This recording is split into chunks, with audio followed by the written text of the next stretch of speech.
Australia and Indonesia unveil new defence agreement. China vows to maintain forceful measures in South China Sea.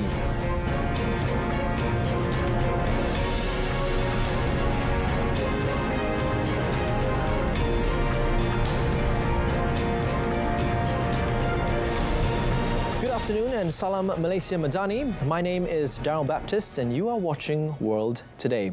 We begin today's bulletin with updates of our Prime Minister's travels. Datuk Sri Anwar Ibrahim's visit to New Delhi is significant for both Malaysia-India relations and regional cooperation, particularly in the context of India's ties with ASEAN. Apart from expanding bilateral trade and investment linkages, Datuk Sri Anwar is expected to discuss various regional issues of mutual interest with his Indian counterpart Narendra Modi. Malaysia and India recognise the strategic importance of their locations in the Indian Ocean region, making maritime cooperation essential for regional stability. Indian media reports mention that India and Malaysia are in the process of strengthening the framework for conducting trade in national currencies. With Malaysia expressing its interest in joining the BRICS grouping, India and Malaysia are likely to see more common ground for cooperation on multilateral issues. Bilateral trade in 2023 was valued at 76.62 billion ringgit, with Malaysia enjoying a surplus of 15.89 billion ringgit. This is Datuk Sri Anwar's first visit to the country since becoming Prime Minister in November 2022. Australia and Indonesia unveiled a new defence agreement Tuesday, pledging closer cooperation in the contested Asia-Pacific region as a new leader prepares to take over in Jakarta.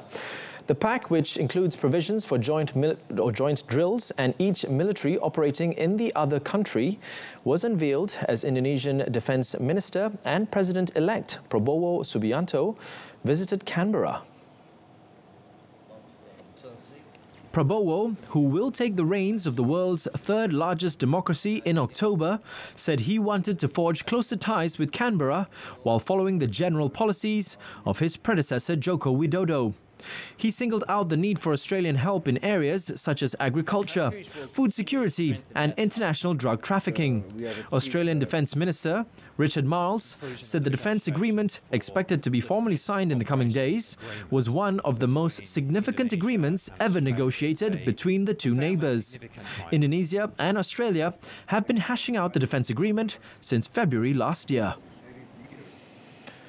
China on Monday vowed to maintain forceful measures in the South China Sea after Philippine and Chinese vessels collided near a disputed reef. China and the Philippines have had repeated confrontations in the waters in recent months. On Monday, both countries said their Coast Guard ships had collided near the disputed Sabina Shoal, located 140 kilometers west of the Philippine island of Palawan and about 1,200 kilometers from Hainan Island, the closest Chinese landmass.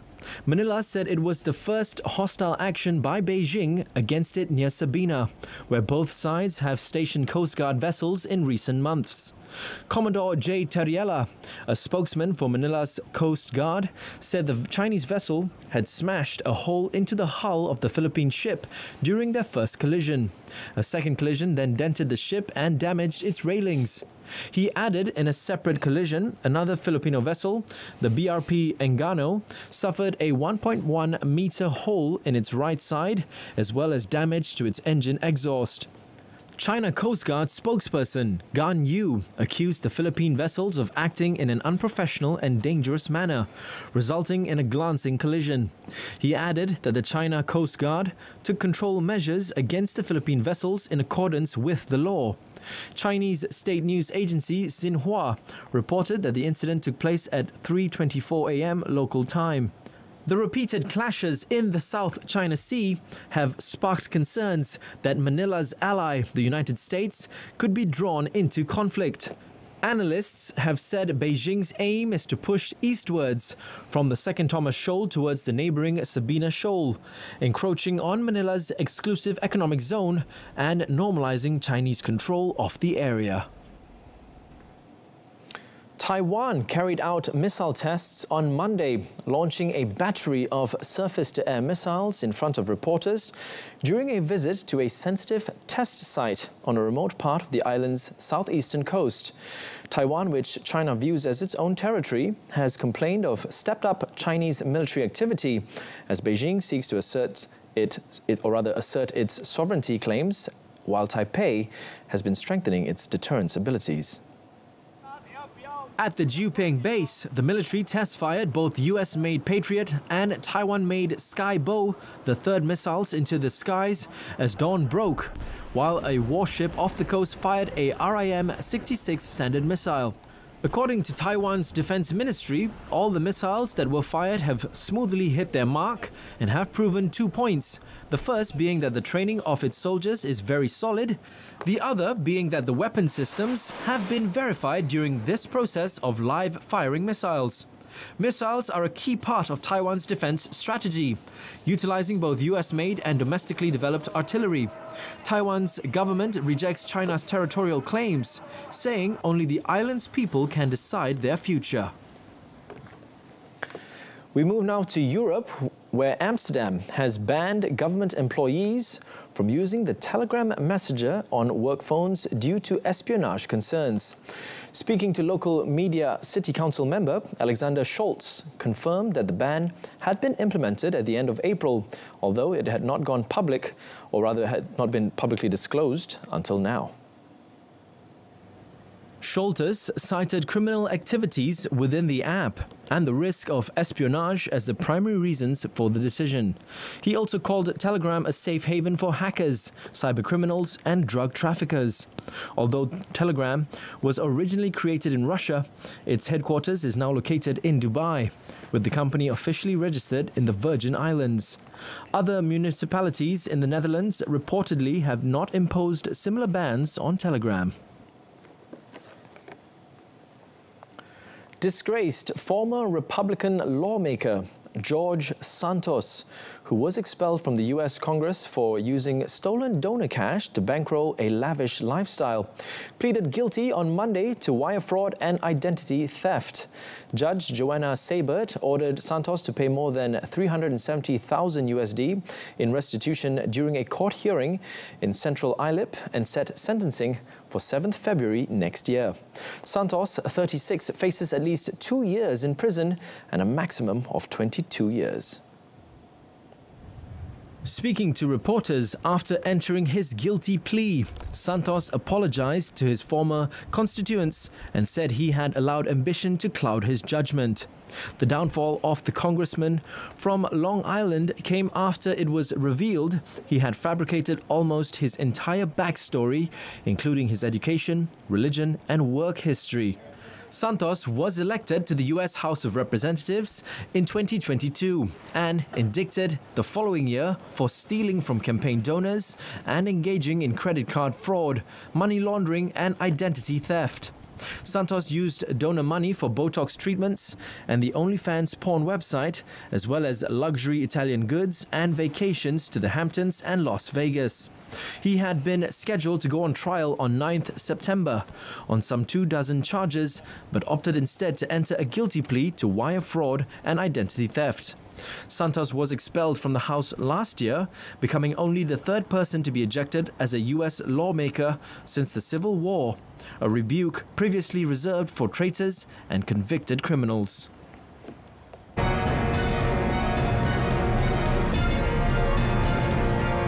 Up next, 1 dead, 6 missing in Sicily's super yacht crash. Stay with us.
Welcome back.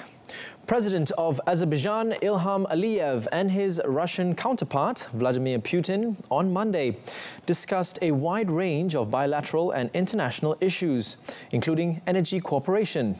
In a joint statement to reporters in Baku, Aliyev said a focus of the two presidents' discussions had been about development of gas and electricity sectors. President Putin spoke of joint production of modern tankers to grow the delivery of petrochemical products to global markets. The European Union and Ukraine have asked Azerbaijan in June to facilitate discussions with Russia regarding a gas transit deal that is set to expire at the end of this year. While the EU has cut most of its Russian gas imports, some Central European countries still depend on gas from Russia via a pipeline that crosses Ukraine. According to the EU's energy regulator, ACER, Austria still receives most of its gas through this route. The EU's imports of Russian liquefied natural gas, or LNG, have also increased to compensate for the loss of piped gas, accounting for 18 BCM last year. The Russian president's visit to Baku comes as Russian forces battle to eject the Ukrainian military from the Kursk region. Mpox cases and deaths are rising in Democratic Republic of Congo as the Central African country awaits vaccines from the United States and Japan. The country's health minister said the toll this year has risen in a few days from 16,000 cases and 548 deaths to 16,700 cases and more than 570 deaths. The World Health Organization last week has declared the Mpox surge in Africa a global public health emergency. Outbreaks have been reported in Burundi, Kenya, Rwanda and Uganda since July. A case of the new strain has also been detected in Sweden. The United States has promised 50,000 vaccine doses for Congo, while Japan on Monday agreed to send 3.5 million doses only for children. Nous avons deux pays essentiellement qui nous ont promis des vaccins. Le premier pays, c'est le Japon, et le deuxième pays, ce sont les États-Unis d'Amérique. Je viens de finir, et c'est pour ça que je m'excuse d'être arrivé un peu en retard. J'étais avec les Américains justement dans mon bureau, USAID et le gouvernement américain, parce qu'on parlait justement de l'arrivée de ces doses-là. The source said that the African country plans to vaccinate 4 million people, including 3.5 million children. Tragedy has struck Sicily, where search and rescue efforts extended into the night on Monday after one man died and 6 people went missing, including British tech entrepreneur Mike Lynch and his daughter, when a luxury yacht was struck by an unexpectedly violent storm and sank off Sicily. According to Italian Coast Guard, around 5 a.m. local time, a 56-meter yacht called Bayesian, flying the British flag, sank near Porticello following a violent storm. Eyewitnesses said the yacht vanished quickly beneath the waves shortly before dawn. 15 people escaped it before it went down, including Lynch's wife, Angela Bacares, who owned the boat, and a 1-year-old girl. The Coast Guard said one body was located in the wreck, but not yet recovered, at a depth of around 50 meters. Earlier, it was reported that 4 Britons, 2 Americans, and 1 Canadian were missing. The boat had 22 people aboard, including 10 crew members. 8 of those rescued were hospitalized. The Bayesian was a luxury superyacht built by the Italian shipbuilding firm Perini Navi in 2008. It had an 11.51-meter mast and could reach speeds of up to 15.5 knots. On the topic of tragedies, an oil spill which appeared to originate from Venezuela's El Palito refinery several days ago has contaminated a bay off the country's north-central coast in the Caribbean Sea. Due to the oil stains, several animals were found dead on Monday. Local biologists stated the oil slick had reached up to 225 square kilometers in the Gulf Triste and completely covering Moroccoy National Park, known for beaches lined with palm trees and mangroves. There was no immediate comment from the state-owned company, Petróleos de Venezuela, PDVSA, or the Oil Ministry. The El Palito refinery, with a capacity to process 146,000 barrels of crude oil per day, is Venezuela's smallest oil refining complex and located in the Puerto Cabello municipality on the coast of the central state of Carabobo.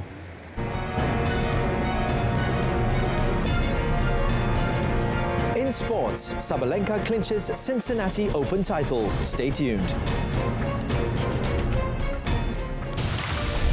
Nauman Harimau Selatan, amukan gergasi merah, aksi penentuan yang tertangguh bakal disudahkan, membakar semangat juang dua pasukan bagi menakluki takhta buruan yang lebih ulung. Perlawanan akhir Piala FA 2024, Sabtu 24 Ogos, Johor Darul Takzim bertemu Selangor FC 8.30 minit malam di saluran sukan RTM. Saksikan juga secara penseriman langsung di RTM Click. Kicking off our sports segment this afternoon with news on English Premier League. Ange Postecoglou admitted wasteful Tottenham lost their composure as Jamie Vardy's second-half equaliser gave Leicester a 1-1 draw against his profligate team on Monday. Promoted Leicester survived a series of costly Tottenham misses, either side of Pedro Porro's first-half opener for the visitors at the King Power Stadium. Vardy made Tottenham pay for their erratic finishing, with a typically predatory header capping his surprise appearance just days after he had been ruled out by Steve Cooper after suffering a pre-season injury. The 37-year-old has now scored 9 Premier League goals in 17 appearances against Tottenham, who trudged off wondering how they had failed to demolish Leicester during their dominant first-half display. Tottenham finished 5th in Postecoglou's first season, following a campaign in which the Australians' commitment to all-out attack was eventually exposed at the cost of Champions League qualification. Once again, Tottenham were hampered by poor finishing and unfocused defending. Still in the world of football, Argentina's injured captain Lionel Messi was left out of the squad announced on Monday by the Argentine FA for next month's South American World Cup qualifiers against Chile and Colombia. The 37-year-old was not included in the 28-man squad following an ankle injury sustained during last month's Copa America final in the United States. The Inter Miami player is currently recovering at his club. River Plate goalkeeper Franco Armani was also left out of the squad, as was striker Angel Di Maria, who announced his retirement from the national team after the Copa America. Coach Lionel Scaloni named midfielder Ezequiel Fernandez and striker Valentin Castellanos for the first time, along with young players with few international caps, including Alejandro Garnacho, Valentin Carboni, Valentin Borco, and Matthias Soul. Argentina hosts Chile at the Monumental Stadium in Buenos Aires on 5th September, before facing Colombia 5 days later in Barranquilla. German midfielder Ilkay Gundogan announced on Monday that he has retired from international football after leading his country at Euro 2024, citing a certain tiredness, both physically and mentally. His retirement follows those of Toni Kroos and Thomas Müller. Kroos hung up his boots for good after Euro 2024, while Müller called time on his Germany career last month. Gundogan, who turns 34 in October, skippered the Germany team that reached the Euro 2024 quarter-finals before losing to eventual champions Spain after extra time. Despite the pain of that defeat, Germany demonstrated they are a force to be reckoned with again after the disappointment of successive World Cup group stage exits, either side of a last 16 loss to England at Euro 2020. Gundogan, who won 5 Premier League titles and the Champions League in 7 seasons with Manchester City, before moving to Barcelona last year, admitted to feeling the effects of a busy schedule before the start of Euro 2024. He made his debut for Germany in 2011 and scored 19 goals in 82 appearances for the national side. Speaking of retired footballers, Thierry Henry has decided to step down from his role as coach of the France under-21 football team. Former France international Henry made the decision after guiding the under-23 side to a silver medal at the 2024 Paris Olympics. The all-time leading goal scorer for Premier League giants Arsenal took over as coach as the French youth side last summer and was under contract until June 2025, but decided to step away for personal reasons. Henry oversaw Les Bluets' first run to the final of an Olympics men's tournament since winning gold in the 1984 Games in Los Angeles. His young side eventually went down 5-3 after extra time against Spain to end a promising run that had started inauspiciously after Henry was obliged to make several changes to his squad pre-tournament due to the refusal of certain clubs to release their players for the games. French Football Federation, or the FFF's Philippe Diallo, thanked the 1998 World Cup winner for all the work he accomplished as coach for the under-21 team. We now go to tennis, where Aryna Sabalenka thrust herself into US Open title contention on Monday with a 6-3, 7-5 defeat of Jessica Pegula to win the WTA Cincinnati Open. The third seed, who missed Wimbledon with a shoulder injury, won a trophy for the first time since collecting her second Grand Slam title at the Australian Open in January. Sabalenka wasted no time in establishing superiority with her break off Pegula for 3-1 in the first set, a margin which she kept throughout the 30-minute opener. The third seed began the second set with an immediate break of Pegula and served up 4 games to love. But the seed was undone while serving for victory, leading 5-4. Sabalenka was broken for the first time in the match as her 6th-seeded opponent made a late stand. But Sabalenka broke straight back for a 6-5 lead and polished off the win on her first match point.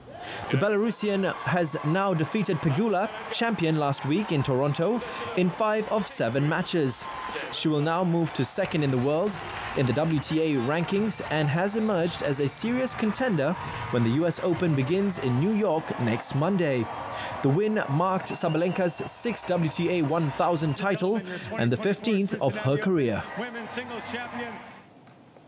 In cycling, ace leader Wout van Aert outsprinted Australia's Caden Groves to win Stage 3 of the Vuelta a España on Monday, avenging his second-place loss to Groves in the previous stage and holding on to the leader's jersey.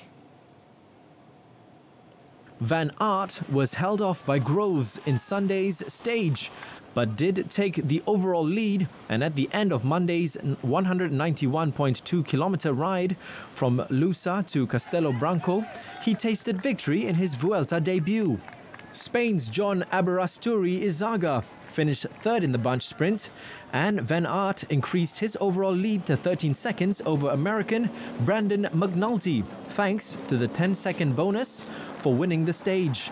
Van Aert, who finished third in the opening time trial stage, was again first to burst from the line, but this time Groves was unable to catch him, and the Belgian could finally celebrate a win.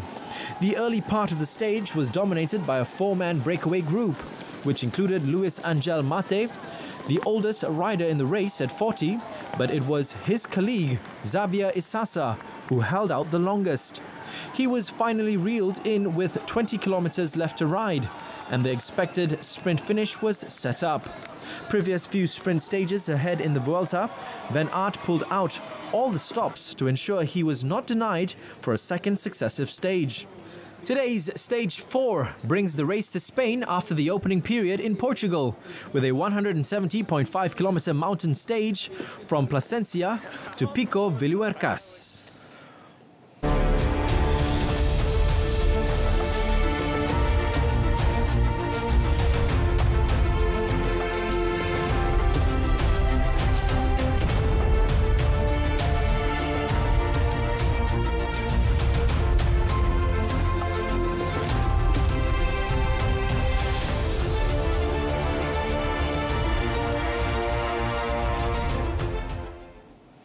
And that's it from us this afternoon. In our top story today, Australia and Indonesia unveil new defence agreement involving joint drills and military operations. Do join us again this evening at 8:30 p.m. on saluran Berita RTM and TV1, or you can always stream us online on RTM Click's website and mobile app. Before we go, we would like to leave you with a clip of the supermoon sightings from various countries around the world. Till then, I'm Darryl Baptist, Malaysia Madani, Jiwa Merdeka.